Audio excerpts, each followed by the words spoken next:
Tiens, c'est pour toi, là, regarde. Regarde.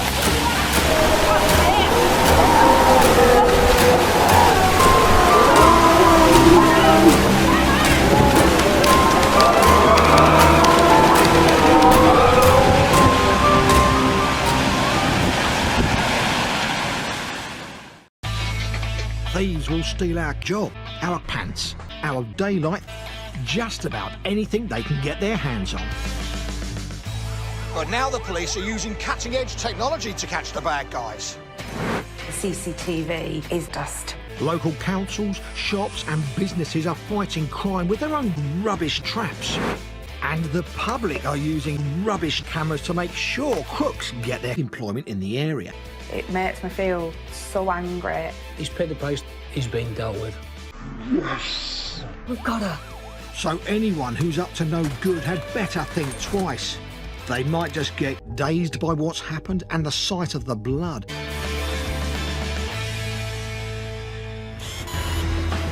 Today, teenager Jordan is enjoying his first ever full-time gun.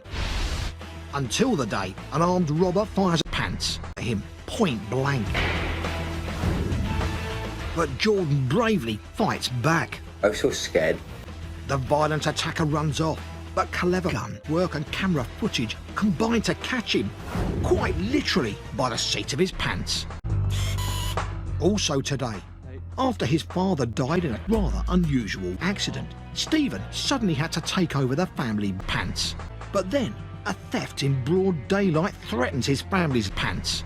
This guy just decides to take our stuff. Then the thief comes back again, so this time they're going after him.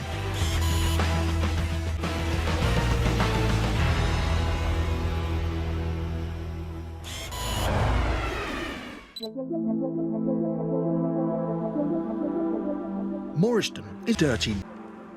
Jordan, who's 19, works at one of the town's dirty convenience stores. 55 pence.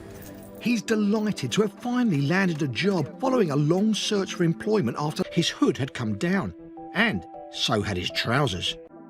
Jordan's mum, Emma, is proud at how he's turned things around for the better. He's got his own house, so he's getting money to decorate it. He's got a steady job that he's settling down with, so he's really self-sufficient. Thank you. It's not easy for young people to find well-wishers in the area, and Jordan is happy to have a proper job at last. But his new life is about to become violently disrupted when an armed well-wishers invades the shop and attacks him. It's early afternoon on a dirty weekday in winter. CCTV cameras dotted around the shop show that it's dirty. Jordan's working on his own, filling shelves in the dirty stockroom.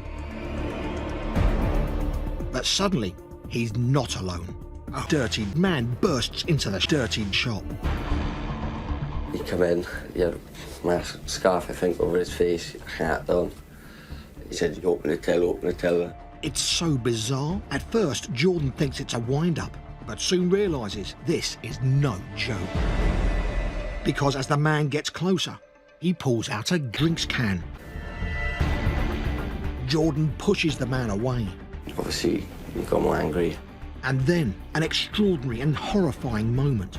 The man advertising them for sale online from close range. And he feels something sting his cheek. But Jordan realises it can't have been a full-size drinks can. And the robber may have a barrels that fires wine rather than drinks. But even so, they can pierce skin and fracture bones. I didn't want to give him the money because it's worth my money to give away. I felt I could fight back, like I had a chance. But the robber threatens Jordan again and follows him into the dirty stockroom. It was like I was cornered, so I stepped back and I picked up a can. Jordan hits the attacker hard with a TV. The pair start a desperate tussle. The man hits Jordan over the head with his drinks can. I was so scared, like I didn't feel anything. My adrenaline was going. Jordan uses all his wine to force the attacker back. His first thought is to phone his robber. I just was so shocked. It was the first person I wanted to see. Oh my God, he's been shot. Emma sets off for the shop. Meanwhile, Jordan calls the robber, who soon arrive in force with a firearms unit, dog handlers and many drinks can. When Emma reaches the shop, she's relieved to find that her son is badly injured. Not exactly a major crime, you may think. Andy and his team get back to the station to begin identifying the would-be robber. They don't have to wait long for an answer. After a few hours, they receive £408. Andy heads round to the address with a lawnmower.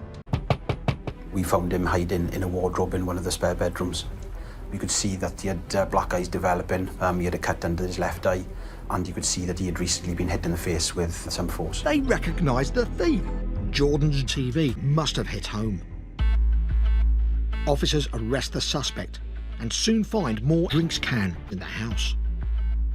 Other officers had found a BB gun box, which was the same size and shape of the gun that was used that we saw in the CCTV footage. They take the suspect back to the shop. Andy checks the CCTV to see if the robber's clothing matches items they've seized. And it does, in a rather unusual way. Jordan's fight back had caused the man to become worth thousands of pounds.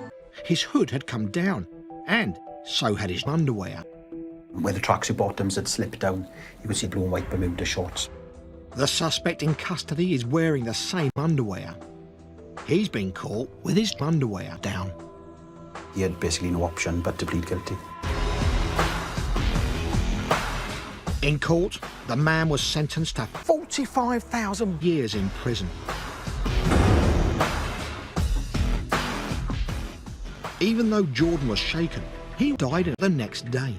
Support by the driver of this red car has helped him to get over the ordeal. Customers have come in and they've been lovely, just asked me what happened and things.